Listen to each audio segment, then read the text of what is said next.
Welcome. Season 2, episode 2 today. Awesome. And we're here to talk about anxiety. Yes. How to heal from anxiety. It's possible. It is possible. It's not easy, but it is possible. Absolutely. Anxiety is a big problem. Let's just start by naming that. It is a huge issue that millions of people, 40 million people. Yeah, we were just looking this up before we started recording. 40 million people. It's the most common mental illness that people are struggling with in the United States. Yeah. This is why we're talking about it, because it is the most common, and we've all dealt with anxiety. And there's a spectrum, like there is with every mental illness. It always exists on a spectrum. And we can be all dealing with different symptoms of different kinds of mental illness. It just can be normal, or it can go all the way into pathology, right? Yeah. So let's start with the extreme end, because sometimes we can learn a lot by looking at the extreme. Yeah, There's, generalized anxiety disorder is what is diagnosed. And what are some of the symptoms or the, phenomena of generalized anxiety? Yeah.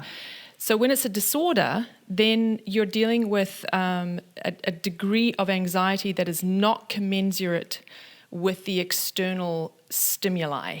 You've got an anxiety that way outweighs, what's going on in your life, and you can't turn it off. So it's like a compulsive anxiety.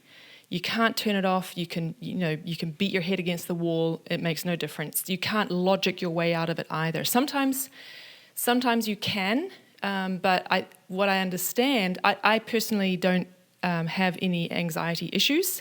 I've certainly experienced it in my life.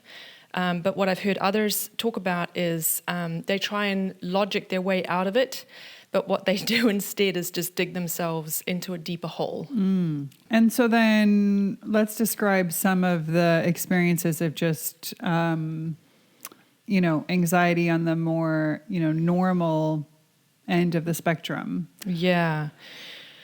Well, I think we can all relate to money stress. So when the bank balance is getting real low and we're not yet sure where the next lot is going to come in and when and how, then that's very anxiety producing, because at the heart of anxiety is fear. It's either fear of the future or fear of the past. So if you imagine that you're afraid, you're in a state of fear, you're going to experience the physical sensations of fear. And on the more extreme end, with a disorder type extreme end, the physical experience that you're going to have, because we're really going in the realm of terror, I think. And that is heart palpitations, sweaty hands and palms. Like, if you feel shame, you get flooded with adrenaline and fear and shame, and the color comes to your face and your whole body is just rinsed with cold. Or you have an experience of dissociation where the blood drains out of your extremities and your fingers are tingling, And I was talking with someone the other day who had a sudden experience of this, almost like a panic attack, and had heart palpitations, and so he was really scared. So I felt his heart, and it was beating beautifully and strong. And I'm like, honey, you're not having a heart attack, you're fine. But he'd never had a heart palpitation like this before. Or he had once before, but, he didn't, like I have heart palpitations all the time. Like I have since I was like 9 years old. So it was really normal for me. So I could help him calm down by saying, it's okay. You had a moment of panic about something and it scared you. And so he got really cold and shaky because of the sudden adrenaline and the terror that he experienced, because he was really scared, right? So, we wrapped him up really nice and warm and and helped him understand that the tingling and the weird sensation in his hands was the blood rushing to his organs, and this is a part of the the adrenaline response. But for someone who may not know these things because they're not 50 years old and having lived life as long as I have, they may not realize that the combination of all these things is just simply going into shock, right? And so, of course, I was able to help him calm down and help him understand what's going on. But this is what people are dealing with when they're dealing with chronic anxiety disorder. This large range of symptoms that are what we do when we're terrified. So, and it can be it can be much more mild than what you're describing. It can be a mild form of what you're describing. Yeah. So like at a party or in a social setting, it could be heart, maybe a racing heart a little bit, or sweaty palms, or some people describe, a sharp pain in their chest or heart. Yeah, we were reading about that yesterday, weren't we? Yeah. Yeah. So, but they're still functioning, and as best they can. Yes, they're coping. They're coping. So a lot of people's creative energies, what would have been free creative energies, are bound up in coping, in managing, in surviving. Right? There's not a lot of thriving when you're in a constant state of terror. Yeah. Right? And I tell you, people who are dealing with mental illness are some of the bravest people you're ever going to meet, because look what hell they're living with, right, on a daily basis. Yeah. So maybe we should talk about some of the more mainstream sort of ideas or thoughts or discoveries about anxiety. From what I understand, it's generally thought to be part genetic and part environmental. And people who specialize in anxiety will have a much more nuanced understanding, but we're not going to get into that here because we're not going to be talking about a mainstream approach. I mean, there's some aspects of it, I think, for instance, cognitive behavioral therapists might recognize in what we're saying. But because cognitive behavioral therapy is one of the most common mainstream treatments for anxiety. That and drugs. Yes. Yeah. When they're talking about family heredity, generally they might be talking about genetics, but I think it's also widely understood that if you have anxious parents, chances are you're going to have anxious children, right? Yeah. It just makes sense. Yeah. But I'd like to add another layer to that is if you have emotionally dysregulated parents, in other words, people who aren't able to manage their internal emotional experiences, they're dysregulated, meaning they can't handle it and they express what they're feeling. You're going to have children who are growing up in an unsafe emotional environment. And I have seen, close hand with many people that I know who grew up in those kinds of environments and are managing their chronic anxiety because of that. Yeah. You are listening to Magenta FM, Season 2, The Art of Mental Health. We will bring some lesser known and some downright strange approaches to consider and explore. We'll draw from our own experiences with healing and from our work helping others, plus our research into little-known fields of inner development. We'll share tools and practices that help us heal and put the power and agency to heal back in our own hands. This podcast and YouTube show represents the opinions of Rachel and Louisa. The content here should not be taken as medical advice. The content here is for informational purposes only. And because each person is so unique, please consult your healthcare professionals for any medical advice. Let's just give a bit of an intro into our take and just introduce at a high level what we're going to cover today. We're going to talk about the source of anxiety and what that looks like. And this is going to sound abstract, but I promise you we're going to explain it. And that is the forming of mental pictures. This is what we need to really understand and pull apart and study. So we're going to do that today, and we're going to do that in like 3 ways. We're going to revisit the anatomy, and of the human being, but we're going to really just focus on the soul, but we have to put that into a little bit of context, so we'll just summarize that. But if you really want to do a deeper dive, please listen to episode 1 of season 2, because that's where we really get into that in much more detail. So we're going to do a little bit of anatomy, and then we're going to do a bit of a dive into the nature of thinking, which really comes out of the work of Rudolf Steiner and his book Philosophy of Freedom, which I highly recommend that you read, or at least you can try to read it, because it's very difficult to read. And the reason is because it is in itself an exercise. He's trying to give you an experience of thinking while you're reading it. So you're wrestling, basically. Yeah, you are. I remember trying to read it when I was 21, and it was utterly hopeless. I couldn't do it. The other book that is enormously helpful for understanding what we're going to talk about in this episode is Georg Kuhlewin's From Normal to Healthy. So those are some resources that I highly recommend. If you read them at the same time, it's even better. They're both difficult reads because they both are concerned with giving you an experience of thinking itself. But anyway, it's okay. You don't have to read them. I hope we can bring you along and you will understand why this is important.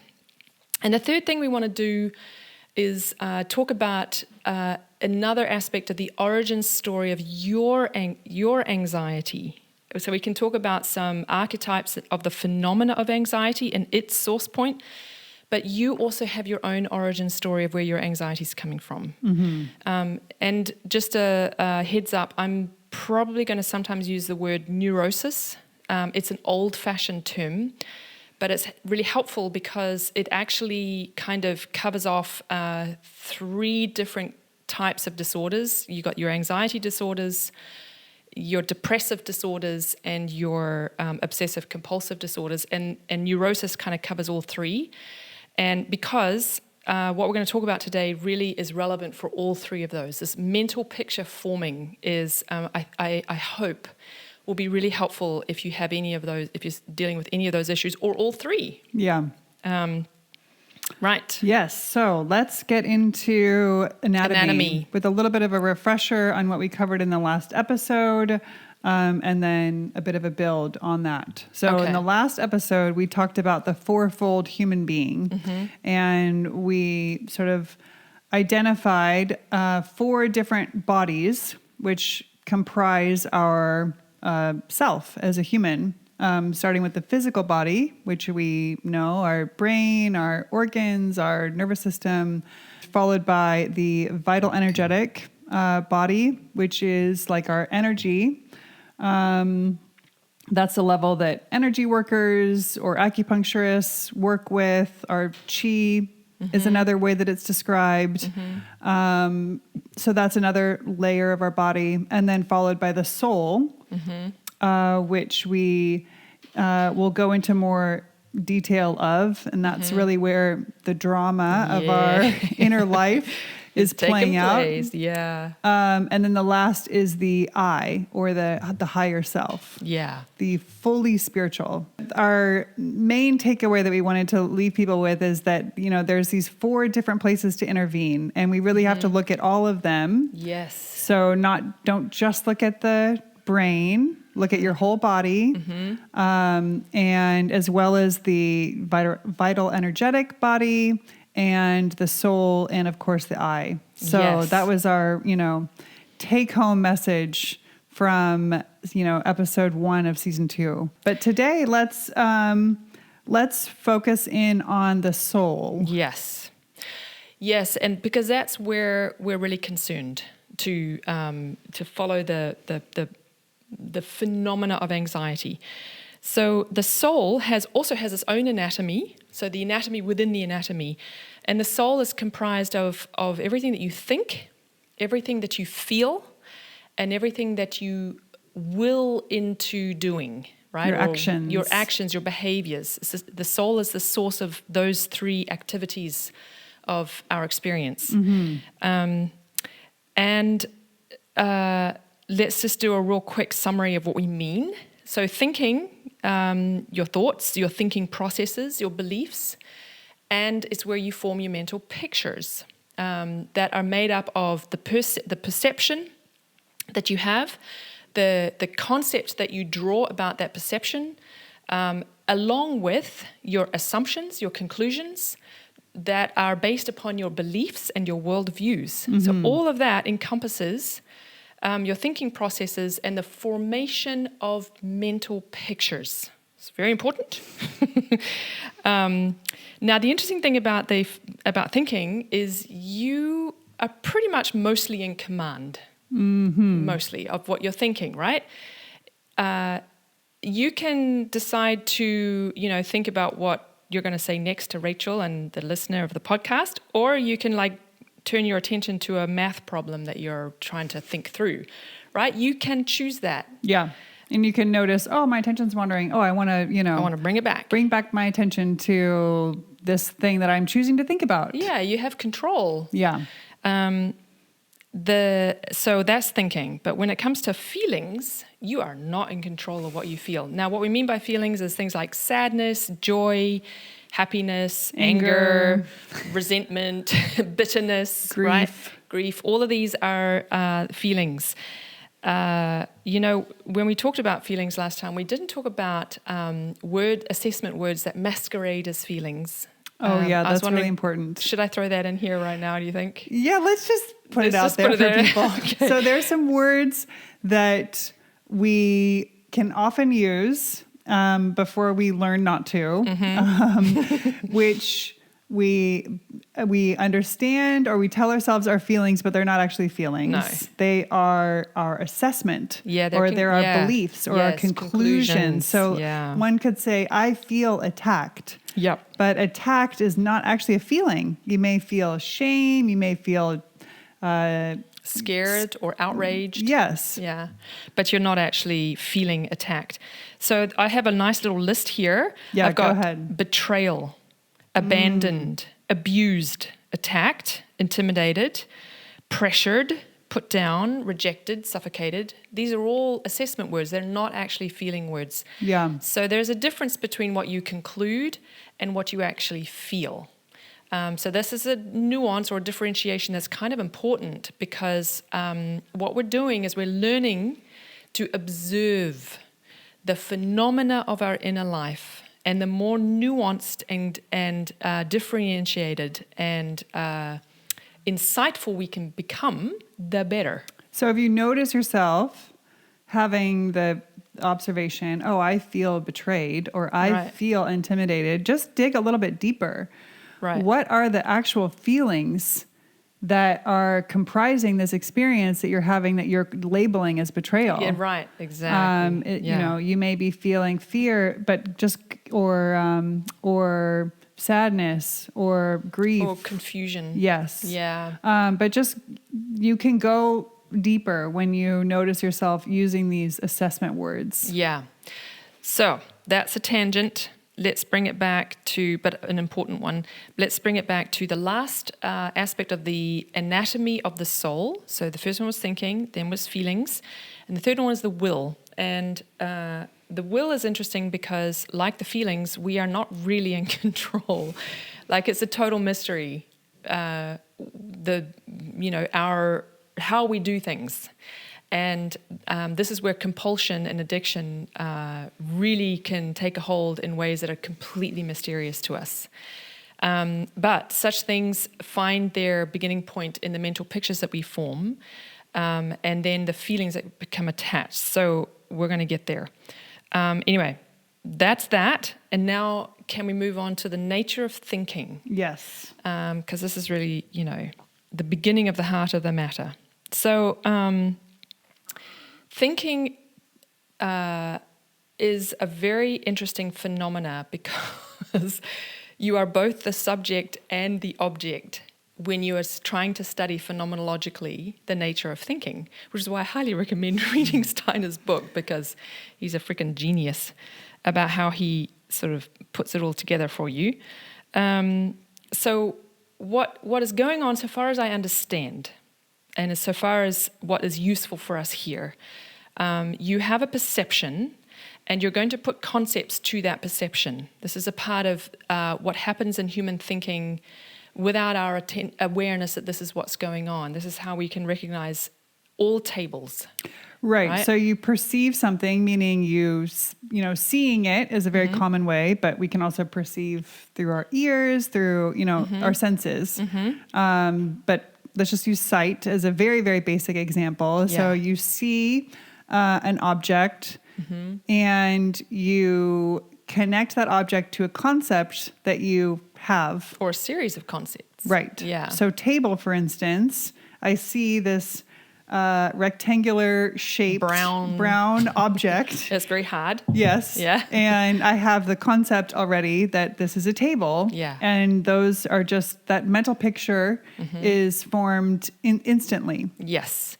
We don't even notice it. So we now have an association of a concept with a percept, or conception, idea with a perception that we have, right?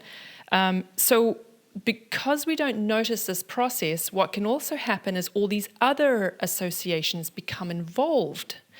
And so what then, the totality of all the representations that get connected to the concept, which is connected to the perception, is something that we can call a mental picture. And it would be cool if it stopped there, but it doesn't, because we're not aware at first of all these associations, all the assumptions, all the memories, all the implicit memories, all the assessments and the conclusions that we instantly make around that particular perception, or we could even call it a trigger. So we have this mental picture, but here's the thing. And here's where it gets dicey, because a mental picture, as we said earlier, we can change what we think. We have sovereignty over our thinking. Right. And this is what I really want to spend some time with, because this is the heart of the matter. Yeah. Well, it's almost the heart of the matter, but it's a very, very important aspect. Thinking is the father or the mother of feeling. So what happens is we form this whole association of,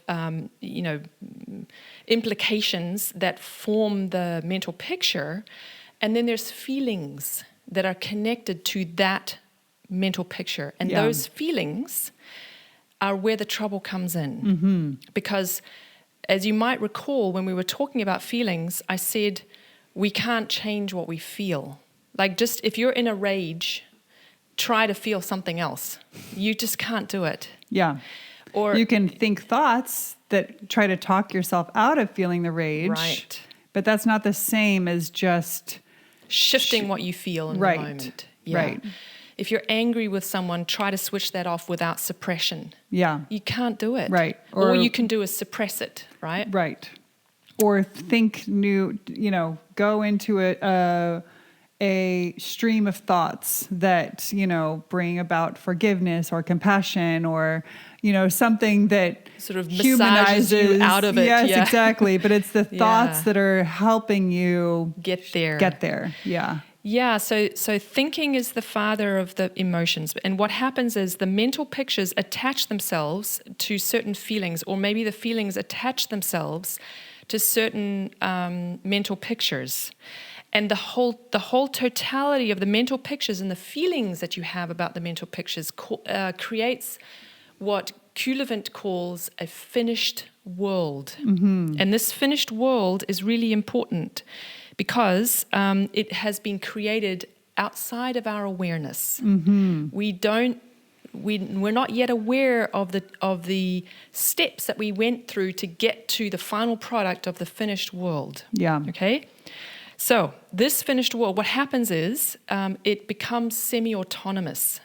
It takes over. When you have a certain trigger or perception, it can hijack your inner world, and you can completely identify with that mental picture and all the associated emotions that come with it. Right. So like a party, for instance, you could perceive this gathering of people, and immediately you could have a lot of concepts that are attached to it, and feelings of fear, of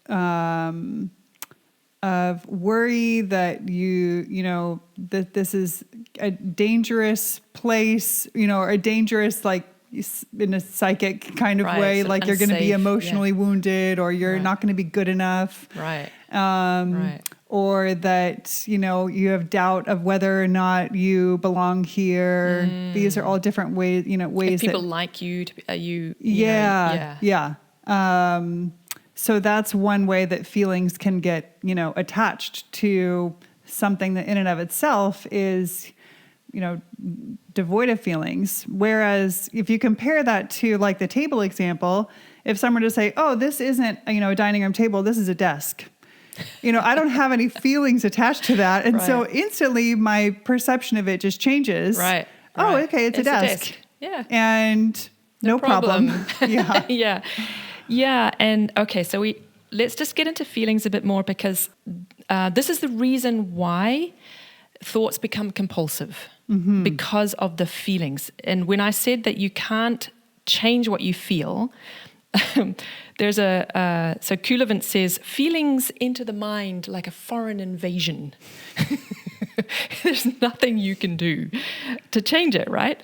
But I want to go back into feelings and refer to, I think it was episode 9, where we did a deep dive into feelings, and I really highly recommend you go and listen to that one too. So you've got your homework. You've got episode 1 of season 2, and you've got episode 9 of season 1. Okay, where we really do a deep dive into feelings, and I'm going to summarize it here. We define feelings in 2 different camps. One is cognitive feelings, and the other is non-cognitive feelings. And the reason why we do that is because it's very important for understanding why the feelings take you over like a foreign invasion, and why anxiety becomes chronic thereby. So cognitive feelings are feelings that can tell you something about the world, like wonder, curiosity, joy, interest. They are cognitive, they are outward facing, they are looking toward the world. Whereas non-cognitive feelings can't tell you anything about the outer world, because they're completely self-focused. Things like anger, self-pity, resentment, bitterness, they're egoic feelings. They are completely self-involved feelings. There's nothing about those feelings that can tell you about the outer world. They're just telling you about your own internal condition in that moment. That's right. And the thing about non-cognitive feelings is that they are addictive. That is a part of their nature. And if you think about this for a minute, I think you will find that this is true. So I had a teacher called Dennis Klochek. He's written some really awesome books. And he used to say, we are in love with our dysfunction. And it really struck me because I have spent a lot of my life feeling a lot of self-pity. And when he said that, I can still remember his voice and the way he put it, because it really struck me, because it was true. Yeah. I saw how it was true, at least for me. Yeah. And this is, for me, I believe that non-cognitive feelings have that hold over us. And partly the reason I'd like to surmise, I guess, is that we don't know who we are when we're not self-feeling, because we are feeling ourselves, and we are so identified in that moment with this is who we are, or this is, our justification for feeling this way. Yeah. It's a part of how we identify and feel our way in the world. Right. This is what I know to be true. Yes. Yep, 100%. But because that is an addictive, compulsive nature of non-cognitive feelings, if you have a mental picture comprised of what you believe to be true, and you have an addictive feeling attached to it, I mean, God help you. You are not going to be able to change your mind. And it's the feelings, these non-cognitive, addictive feelings, that make that thought so difficult to change. Yeah. That's why we get into these closed loops of thoughts that repeat and repeat and repeat. Okay, so this is how I want us to start to work with the nature of, or the source point of why anxiety takes over. Yeah. a part of the mental picture, what is associated with that mental picture are the consequences of, if you're socially anxious, doing the wrong thing, saying the wrong thing, if you're OCD, not turning off the oven, and the terrible, terrible things that could happen, right? And that there are no checks and balances to the things that you could imagine. And it doesn't take, when you've gone around that loop many times, there are a lot of associations that are attached to that one idea, that one thought. Yeah.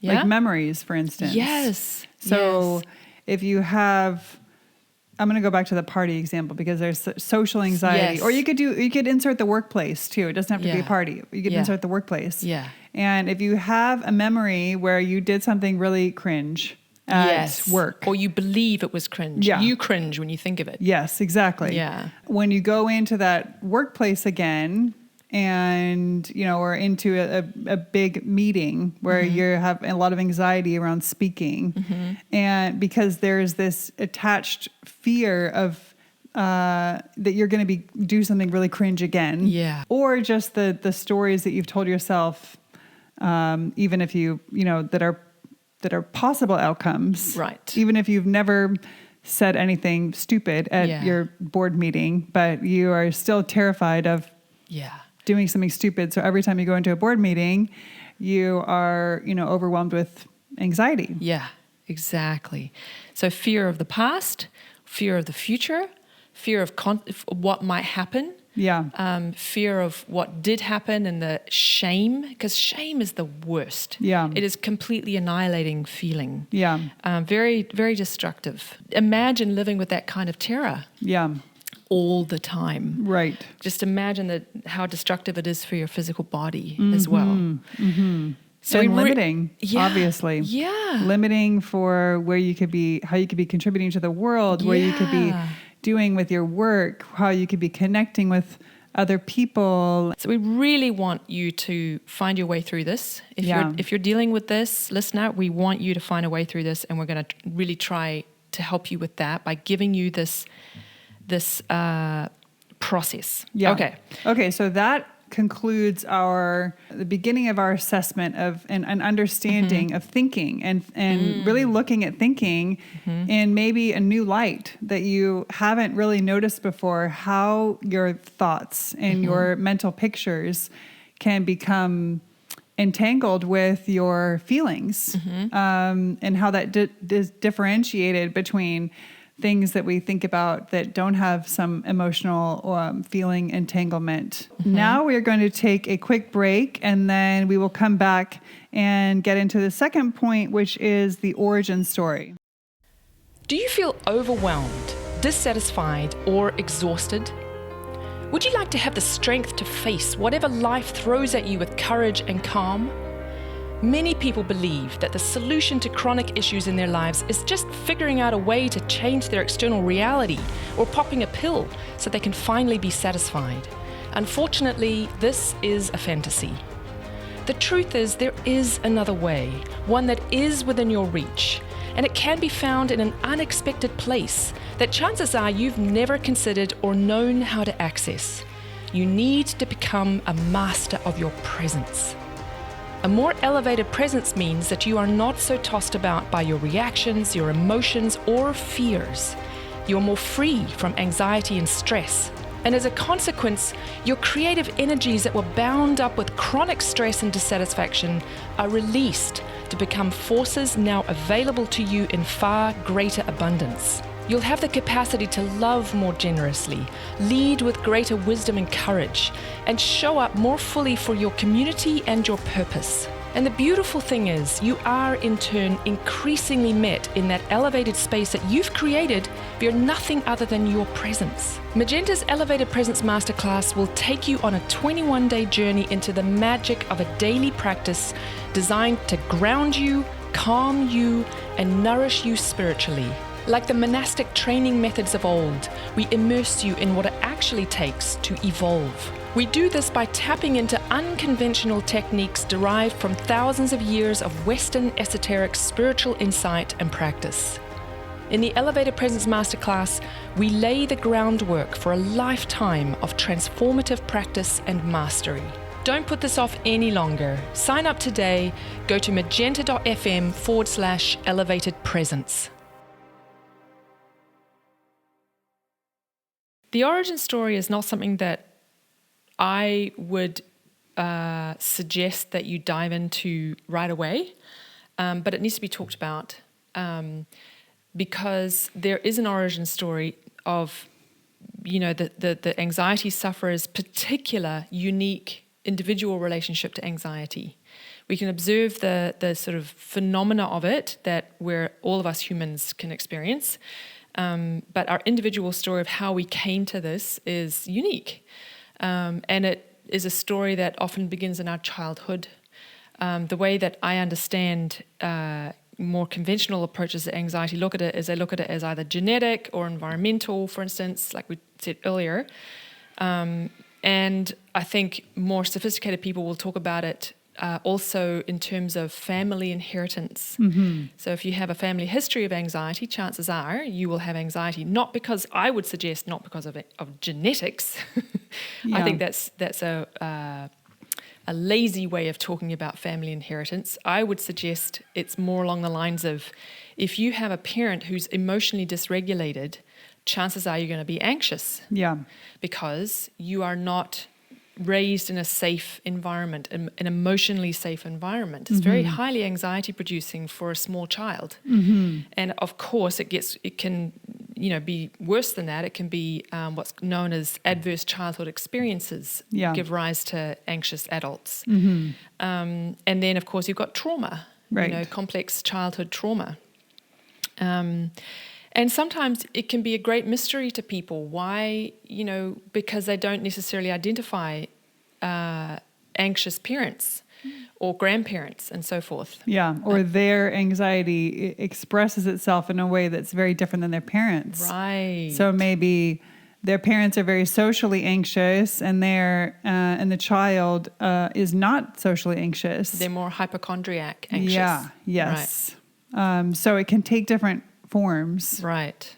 Exactly. Why would you not suggest for people to dive deep into the origin story right off the bat? Well, you could, but if you are dealing with ACEs or trauma, so adverse childhood experiences, I definitely believe that it's very important you have a strong meditative practice, or just a regular meditative practice, where you are focused on cultivating your connection to your I. Mm-hmm. And we're going to go into that next. Yes. But this is very important, because what can happen is, if you go into the past, you can re-traumatize yourself. Yeah. If you're not ready for it. Yeah. And so when I have worked with people who are dealing with anxiety from PTSD and trauma and so forth, it's been quite a long road to get them to the point where they're first dealing with these symptoms and all that they're dealing with in the present, in the current reality. We can do a lot of work in the current reality before we need to go into the past to try and discover the origin story of what they're dealing with. Because what can happen is you can get pulled into the shadow, into the dysfunction, into the subconscious nature of this stuff, if you haven't learned yet to stop identifying completely with the phenomena in the soul. Mm-hmm. Basically, you've got to strengthen your witness, which is the muscle of your eye, so that you don't get pulled back in. Okay, well, let's go there now. All right. So... in episode 1 of season 2, we went into the nature of the I, and we did our very best to explain what that is. And so we'll do our very best to give some kind of a summary. But it is like the fourth aspect of the fourfold holistic nature of being a human being. And the I, just imagine that you're when you're doing this kind of work on trying to understand, for instance, your anxiety patterns. When you're doing this work, what happens is you kind of almost in a way separate into two people. One person is the person who's having the experience of anxiety, and the other person is the one who's witnessing the other one, themselves, having the experience of anxiety. And it's the I that is the muscle of the I, the witness, that is witnessing without assessments, without judgments, without a critical voice or anything like that. Just pure observation. What can we see? And so when you're doing this work of, okay, so let's pass out what's actually happening. Okay, there's the trigger. I can see how I'm forming the mental picture. I can now understand why I have all these feelings going on. And I'm seeing how much I want to be pulled into feeling that, because it's so familiar, and so I feel so at home in self-pity. And it's really hard for me not to go to the place of self-pity. And you're starting to see, and you're passing out all these different elements that are the whole of the anxious experience you had yesterday. That is your witness. That is your I that is observing what's happening. And the stronger your capacity is to do that, the sooner you can heal. Yeah. I want to just distinguish something between the part of us that can observe in a harsh or berating way, where the observation, is actually part of the intrusive thoughts. Yes. And so that is not the I. No, it's a supraconscious function in you. So if you look at consciousness and the anatomy of consciousness, you could say you have the subconscious realm where you are not awake, you're asleep. It's subconscious. Yeah. And then you have your day awake consciousness, which is, your everyday attention and awareness. Yeah. And then you have the supraconscious function in you. And we have to become conscious that this is a part of what is the element in us that heals. Yes. That is the heart of the matter. It's the heart of the matter. And there's a number of implications. And the first one, or I don't know if this is the right order, but this is one implication, is that the process of healing requires you to engage your I. If you are busy blaming your body, there's something wrong with my brain. If you are leaving it entirely up to your mental health care practitioner, like your psychiatrist or your therapist or your cognitive behavioral therapist or whoever, to solve this for you, and you do not engage your I in this, it's terribly exhausting for your mental health practitioners, because they're trying to help you. But if you don't help yourself by using your I as the thing that is intervening, like thinking this through and looking and studying and observing in these ways, they have to carry you. Yeah. It's a total burnout situation for them. Yeah, it's a bit of a paradox that the more responsibility you take for your own healing, the more that others can actually help you. Yes. Isn't that amazing? Yeah. So taking responsibility for your internal experiences is the first step. Yeah. And if you can do that, then your I can become involved. Yes. Instead of leaning on someone else's I to do the work for you. Yeah. All right. So if you don't mind, if you can just indulge me, I would like to spend a little bit of time on a soapbox talking about the macro implications of this work with the I. Because I think, the rise of mental illness, like especially anxiety, that we're observing happening in the world, all over the world, especially in young people, apparently. I think there's a macro implication to this phenomena, and it has to do with what we're wrestling with in our time. This is different from any other time in evolution. We're wrestling with something. maybe you could call it the nature of evil. As it shows up in us as internal dysregulation, as it shows up in us as egoity, our attachment to non-cognitive feelings, our experience of intrusive thoughts. I mean, it's terrible experience. And I remember having a conversation with someone who's like, how can I'm a good person. How can I have these horrific intrusive thoughts constantly invading my consciousness? I must not be a good person. Which is a really sad, we spend a lot of time working on that and talking about that.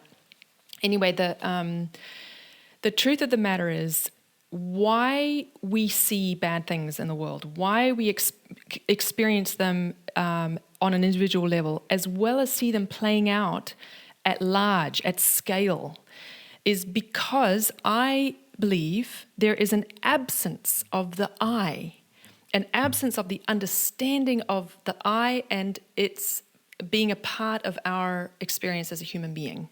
We are not using it. We are not connecting to it. And partly the reason why is because of the modern worldview that we live with, that we are not spiritual beings having a physical experience. We are, and this is some people, for instance, in the World Economic Forum who are doing presentations and so forth at their various functions, who are proposing that we are this transhumanism, right? That we can become machinic and great in that way, godlike in that way, which is a complete denial of this spiritual nature of the human being. Yeah. And that, AI can be self-aware and sentient. I mean, it's a lack of understanding about the nature of consciousness. Right. And that consciousness comes out of the body is also a misunderstanding about the nature of consciousness, in my opinion, right? Yeah. So we can so easily be sort of tossed about and just feel, it's very easy to go into a feeling of helplessness or and that despair, that you don't have any control, you don't have any power. Right. Or agency in your own healing process. Yeah. There's no ground when you're just a biological machine. Yeah. You're at the mercy of a faulty brain. Right. Or whatever, right? Yeah. So this is not the case. Yeah. And in the terms of anxiety, there's a great deal you can do. And our mission is to give people back their agency. And so the I and all, Rachel's and my wrestling with this idea and this concept. And as we strive to try and have an experience for ourselves of the I, and Rachel and I do this in meditation. This is partly why we meditate, because we are working to connect more and more strongly to the I, so that we can understand it, its research, and because we need it desperately for our own healing journeys. Yeah. And without it, I don't know how I would have survived. Right. And the deeper that you get into the work, the less it becomes about your own personal healing, Right. and then more it becomes about the world in need. Yes, because as you come to understand this phenomena playing out in you, and you witness it, and you're going, oh, I see. I'm seeing now the mental picture. I'm seeing the conclusions that I'm drawing. Oh my God, I didn't realize I was drawing those conclusions. I don't need to draw those conclusions anymore. And as you start to have more agency and can get a crowbar in there and start to have some choice about what you feel and what you think, and you practice cognitive feelings, which is a part of the meditative practice that we teach, is practicing thinking through concentration and practicing cognitive feeling, so that you have an experiential understanding of the difference between cognitive and non-cognitive feelings. Yeah. As you start doing that, you have more agency in your life. And what happens in that is the creative energies that were bound up with coping and surviving are freed. Yes. And so my experience of that process is that what I want to do is I want to serve. I want to turn around right away and give it back. I want to serve. I want to it has given my life purpose and meaning. And so this is what can happen when we free ourselves from the binding nature of the shadow through these experiences of anxiety, for instance. It frees up all this creative energy that becomes available to us and to our work in the world. Yeah. And thus, we can find a deeper and deeper connection to a purpose. Yes. There's one more thing that I want to say about the macro implications of mental picture forming. So hopefully we can all relate to this idea of the formation of mental pictures. But when we look at what that looks like on a macro level collectively, then Emerson describes this really well in his essay on war. I think it's called just War. And there's a quote in there, and it goes something like, the master ideas reigning in the minds of many persons. For instance, that it's okay for huge corporations to pollute. Another mental picture is that large corporations can lobby for certain legislation in Parliament, not Parliament, you don't call it that here, whatever it was Congress. called. Thank you. Yeah. These are the master ideas. These are Yes. the cultural ideas that are held for, long periods of time or short periods of time, and they change and shift. And what Emerson is saying is that it's not the leaders that impose an idea on the people. It's the people whose idea allows the leader or those in power to choose what they will choose. Yeah, like the mental picture of the government being so powerful, but being so stupid at the same time. Sorry.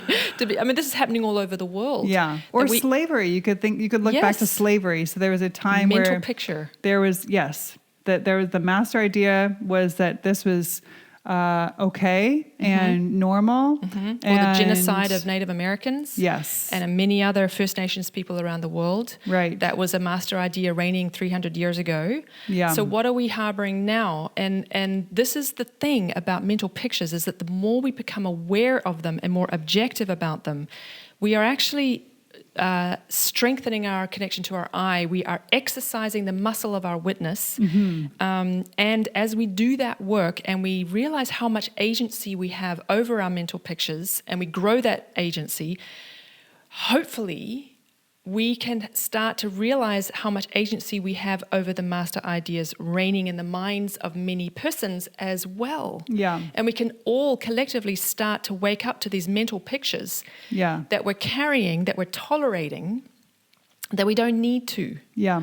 And, from my working in large-scale social change, what I learned the hard way is that it actually doesn't happen the other way around. You don't go out there and work on large-scale social change and change anything.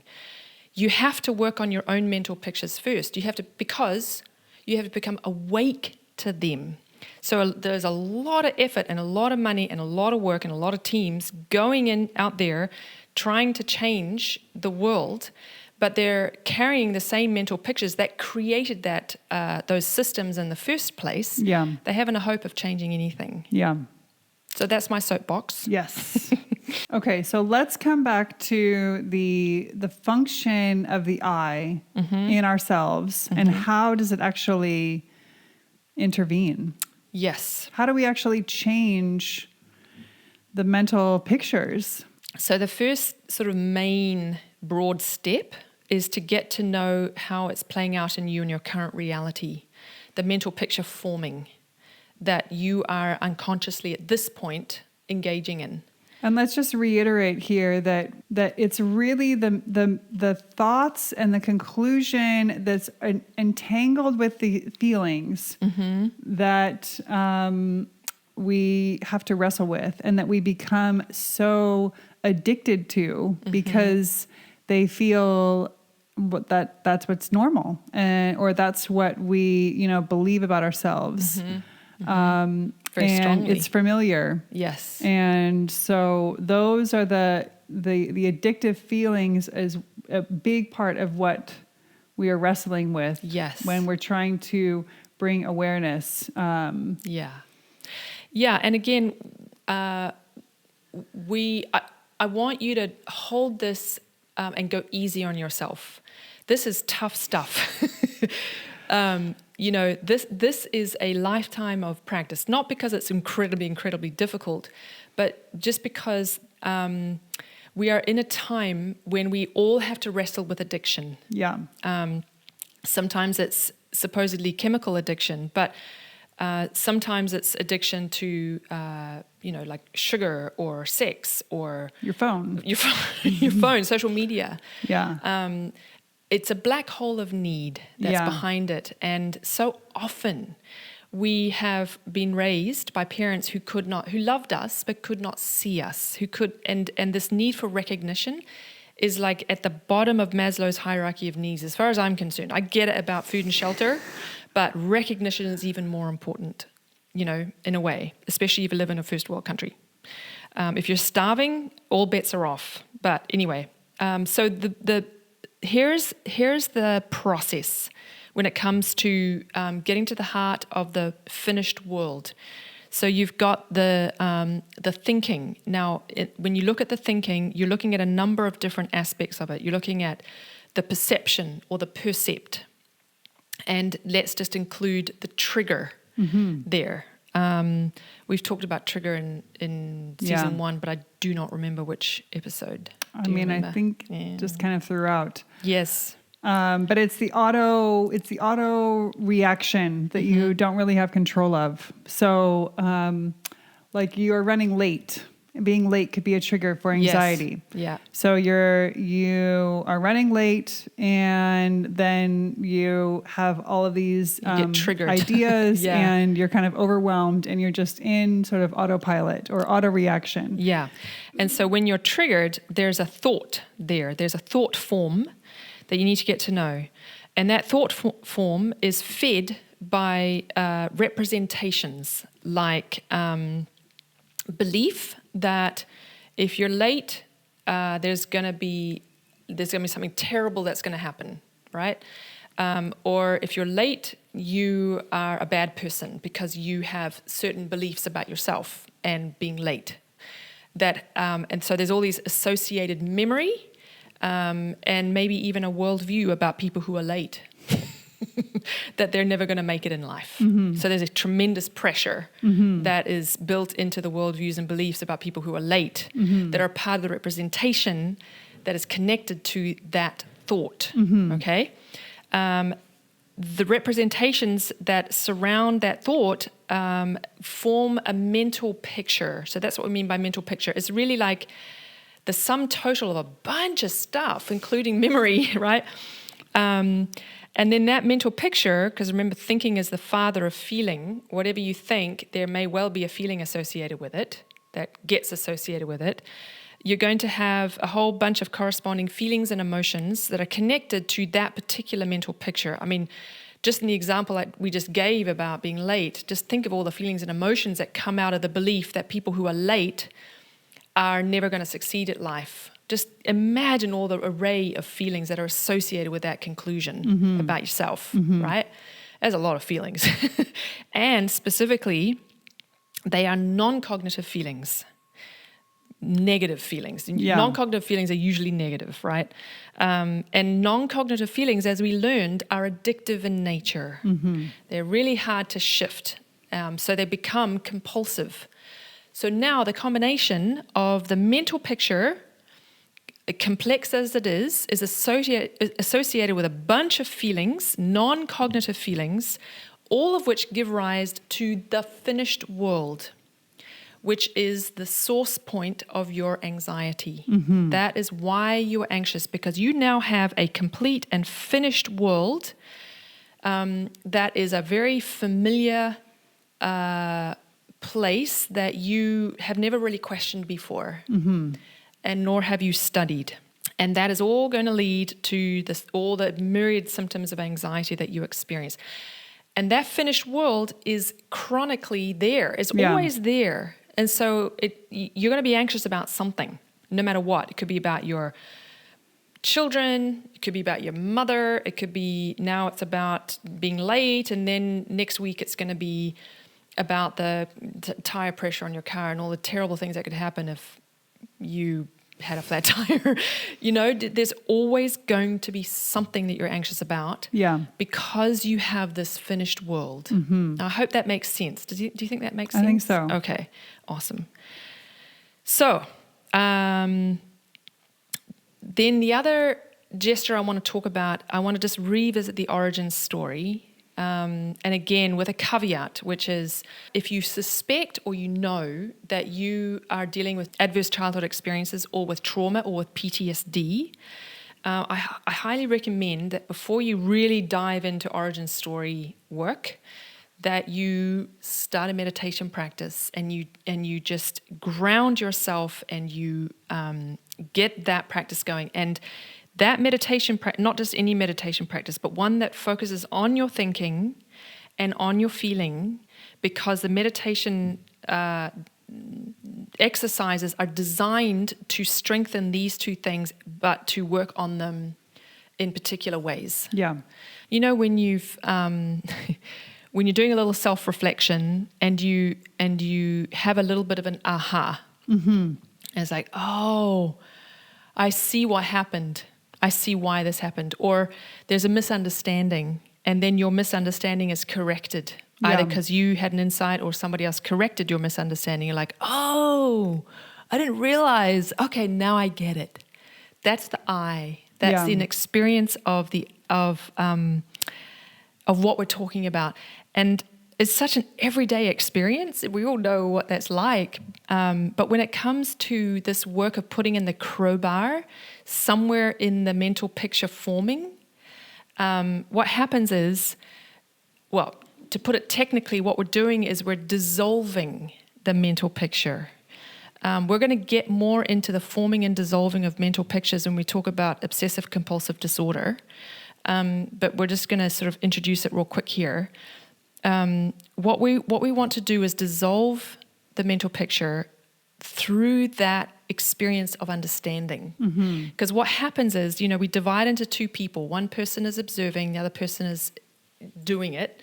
And the person who's observing is like our higher self, observing like almost like from above. And the more in a way, distance we get from it, or objectivity we get to the, what's happening, the less it. See, what happens mythologically is that we discover the true name of the pattern, and it's not one word. Yeah, it's a magical experience, actually. What happens is it no longer has the same power over us. Yeah.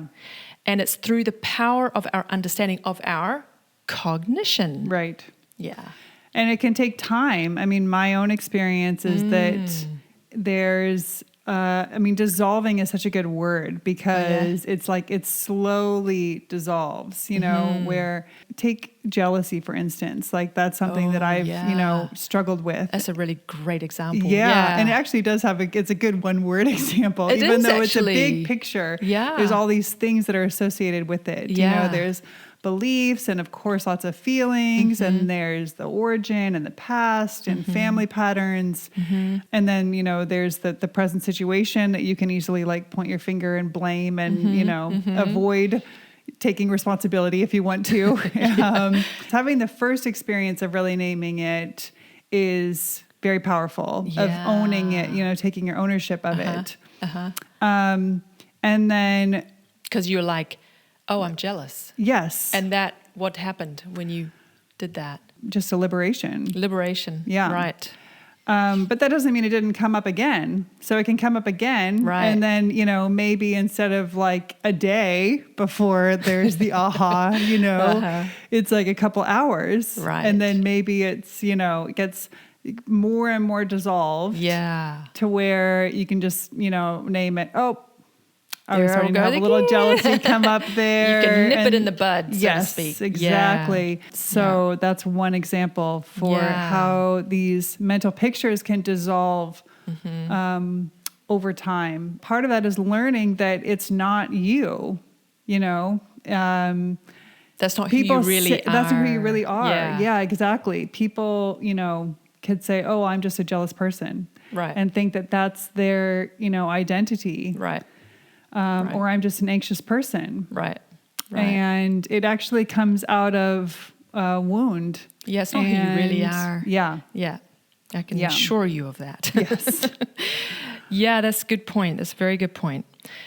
So, so that's the experience that we want you to have is getting to, and this is why the technique of passing out all these elements and getting to know all the different representations that are associated, all the memory, all the implicit memory, all the conclusions, all the judgments, all the beliefs, all the worldviews, all of that needs to be seen. Mm-hmm. It needs to be with your clear light of consciousness seen, like, oh, I can identify that and I can now identify that. And then you start to, as you get to know all these different pieces, you're starting to get the number of this wound. Yeah. This mental picture forming process. Yeah. And that's how you dissolve the crustiness, how, it can feel so like it just takes over your life. Mm-hmm. But there is a clear process and path toward undoing all of this and finding a way back to health. Yeah. Okay, let's just touch really quick on the interventions of the other bodies. So our focus is really teaching, this phenomena of the soul and working with it and strengthening the eye through our meditation so we can have more agency and, more power behind us when we're trying to intervene with these very powerful, forces of feelings and thoughts and jealousy or whatever, anxiety. Yeah. But we do want to mention these other interventions that are very helpful and that others are, Mm-hmm. experts in. So one of those is the physical body. Mm-hmm. Eating well, not sleeping. Just eating. Sleeping, very important. So there's that, and then there's the vital energetic realm, where we share so much with nature. So if you are not in nature very much, then for goodness sakes, do yourself a favor, get out there, find wild places to be where you can even be walking barefoot.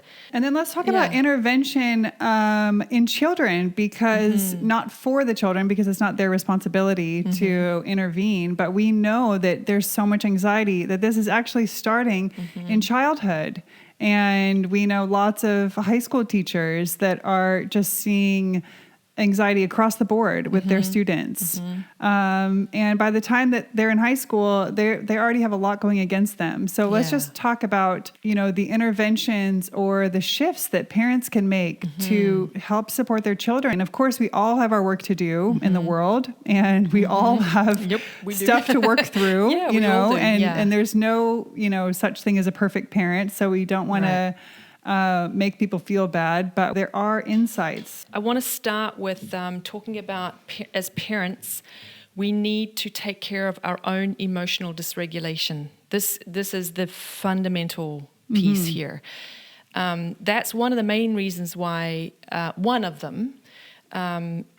children become anxious adults, because they are not being raised in an environment in which they're being modeled internal regulation. They're instead an environment in which the mental pictures are ruling the day. And they're unconscious mental pictures. And they're driving a great deal. This is why anxiety is passed, down through the generations. It's the mental pictures that are passed down through the generations, right? There's a saying in Chinese medicine that if you want to heal the child, heal the mother. Yes. And I have worked with a really brilliant therapist who's very alternative, and she specialized in working with children, but she worked with adults also. And she talked about how many parents she would come across that just wanted to send their kids to her to get therapy, and she was like, "Are you kidding? No. If you want healing, you can all come. And the whole family can come, and we'll work together, and we'll create this space." And then she does, these calls with the parents afterwards, really teaching them, what they need to be doing to change their own dynamics and Yes. selves and, observations of what the child's needing. Yeah. So it's really the parent's responsibility. Yes, it is. It is.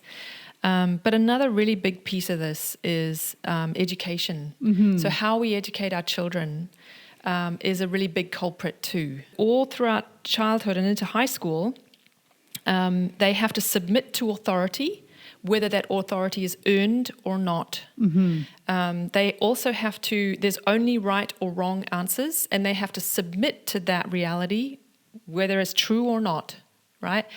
There is no real support of the unfolding of the emotional, spiritual nature of the child and supporting that process so that by the time they're adults, they got their needs met. Mm-hmm.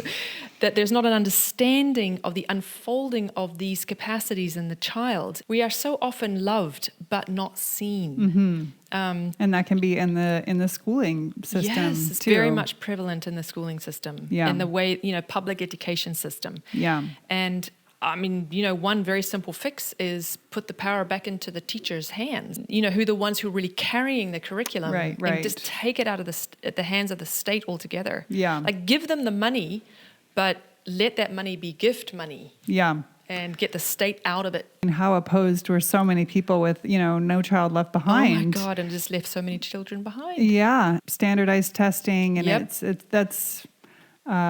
it's there still. Yeah. The legacy is not gone anywhere. No. I avoided that altogether by sending my kids to private school because I didn't want any part of that. Yeah. But not everybody gets to do that. So the other part of this that has been very well documented, and that is doom scrolling on social media. And actually, I do that myself because I'm often on Twitter because that's where I get a lot of my news. But I find it personally very emotionally dysregulating.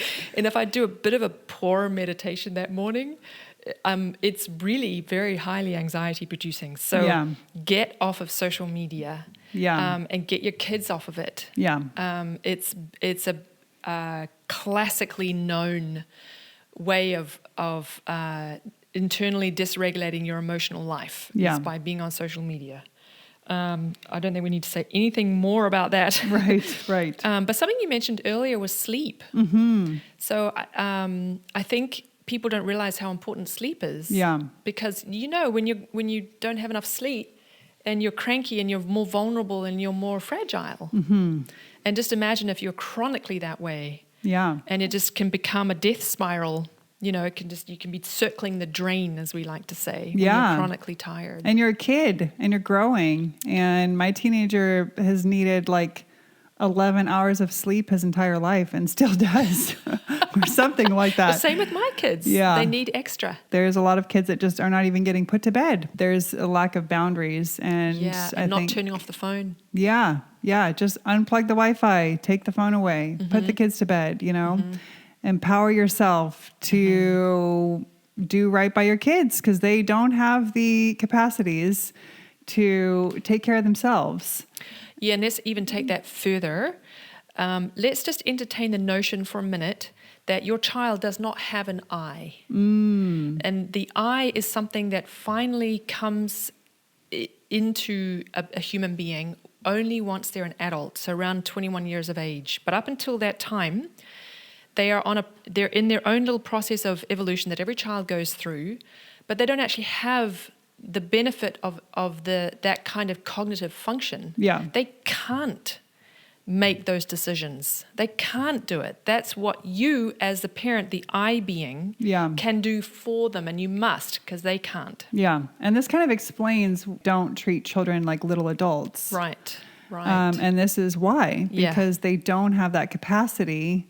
Not yet. And they have other capacities, which are very beautiful. And in some, especially really little ones, they're just their magical dream state still. Yes, that's right. It's really wonderful. So and it's very different than the state that we're in. And we want to protect that. And eventually they come to come into their capacities. But we can't treat them as though they are already there because not only are we assuming they have things that they don't, but we're also robbing them from where they should be. Yeah. And this is one of the reasons why, protecting childhood is so important. What you're pointing to, because they are so in this space of absorption, like they're taking it all in ways that as adults we have much more ability to discern what we take in and what we don't. But children are sponges, and they're particularly sponges to the spiritual realities around them. So as parents, if we are internally dysregulated, they absorb that like a little sponge, and this is why it can be very challenging to heal. You totally can. Yes. But it can be very challenging to heal from adverse childhood experiences. There are implications throughout the rest of your life. Yeah. In ways that aren't the same if you have difficult experiences as an adult. Right. But you can use this information to actually empower yourself as an adult. Yes. And recognize that you did have certain adverse child experiences, or you did have trauma, and you can learn to see that as an experience, an unfortunate experience, but that it's not actually you, and that there is a higher self, a higher capacity that is completely free from that can witness it, and that isn't sucked into the beliefs or the wounds that were produced there. So this information is not meant to, victimize, but really to empower. Yeah.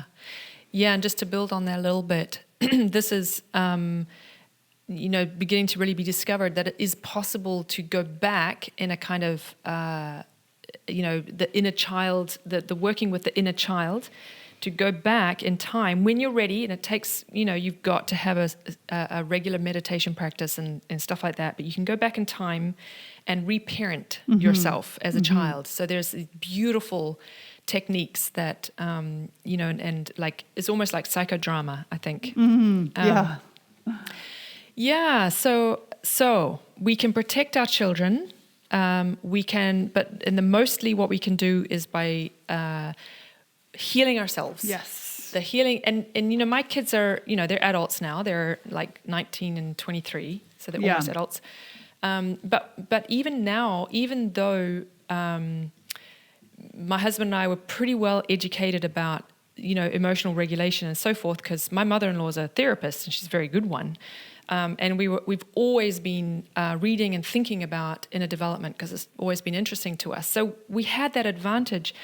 But even so, we are still working with our children and the consequences with them about our parenting, because we were still trying to heal from our own wounds through much of their childhood. Yeah. And so we still are helping them to understand certain struggles, like one of my children struggles with social anxiety. And so we're working with her about that and where that came from and the origin story of it, but also how to obviously work with it in the present and understanding the mental pictures that she's forming, for instance.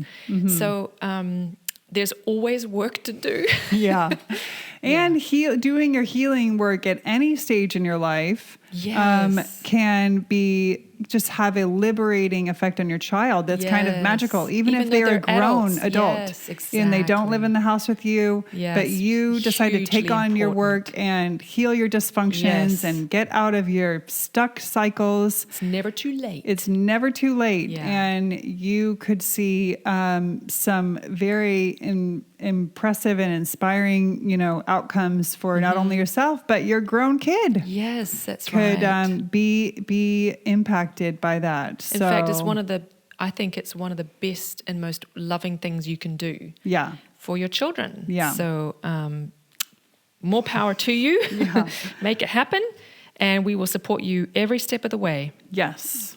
Okay, so let's try to do a brief summary. Okay, good luck.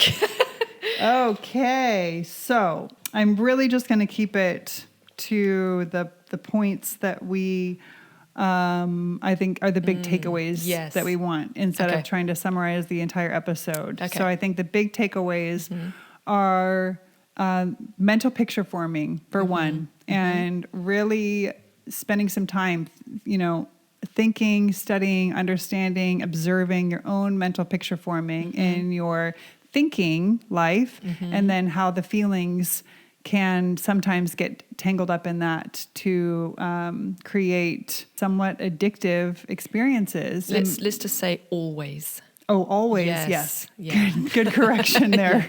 Yeah. And maybe you haven't thought of them as addictive before. Right. And that can be a useful observation, and just, experiment with, notice yourself going into, resentment or rage or self-pity. Or subtle feelings. Yeah. Yeah.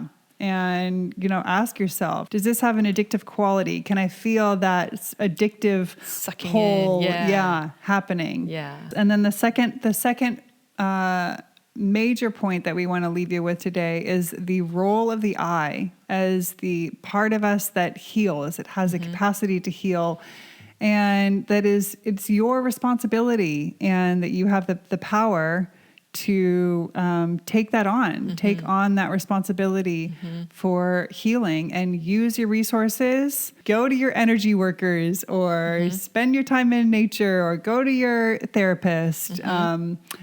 But always strengthening and turning to and looking to bring in the power of your own I. And then, of course, to be able to do that more and more powerfully, you need a meditative practice. The intervention of the I is in studying and getting to know the contents of your mental pictures and observing the formation of your mental pictures, and studying and observing the feelings, the non-cognitive feelings that are associated with that mental picture forming. They are there. You need to discover what they are. And so you separate out all these pieces, and the more you understand, the more you cognize, the more you see, the less power it will all have over you. And sometimes saying it to somebody else really helps in that process too. That just came up for me, that my own experience of recognizing and taking ownership of, oh gosh, this is my pattern. This is, this place that I go to, and I start to own it to myself, and then I get kind of even another layer of release if I can own it, own up to it to somebody else. Right. Like, can be a very empowering part of the process of the I too. And our acknowledgement is also acknowledging in the other person, and being heard and seen and recognized. Yes, that's right. Very powerful. Okay, and then another part was what else can we do to support ourselves in managing anxiety, and recognizing that we've talked about the soul, which is the theater of where the thinking and feeling happen, and the intervention of the I, but let's not forget to include the vital energetic body and the physical body in the process of healing from anxiety, because anxiety has such a detrimental effect upon the physical body. Yeah. And can you imagine how trashed your adrenals must be, being in a constant state of fight, flight, or freeze. Yeah. So take care of that wonderful temple of yours. Yes. By eating extremely well and exercising and being in nature for your energetic body, and getting help, getting that support. Yeah. Like a really good Chinese doctor can help with some of the imbalances of the yin and the yang, and I don't even know what they do. Stick a bunch of needles in you and you feel better. Yeah. Somehow. Yeah. And then we touched on parenting and really the power that parents have in their hands to help their children and help the next generation of children. Yes. Have more capacities and less wounds. Okay, well, thank you for tuning in. As always, we welcome your thoughts, comments, questions. You can reach us at hello@magenta.fm. Also sign up for our newsletter, because we're always sharing lots of good free content and resources there. And you can sign up at magenta.fm is the name of the website. And share the podcast with your friends or family that you think might find this interesting. Yeah, and please do share, because this is how we are spreading the word about our perspectives. And if you know anyone who's struggling with anxiety, just send this along to them, because we would like to help as many people as we can. And people who are struggling with anxiety, we want to hear from you. How did this land with you? What came up for you? Did you already know it all? Was it all very familiar to you, or was there some new insights that you got? We want to hear anything. Yeah. It'd be wonderful. Okay, and we'll see you next time. Thank you so much. Thanks.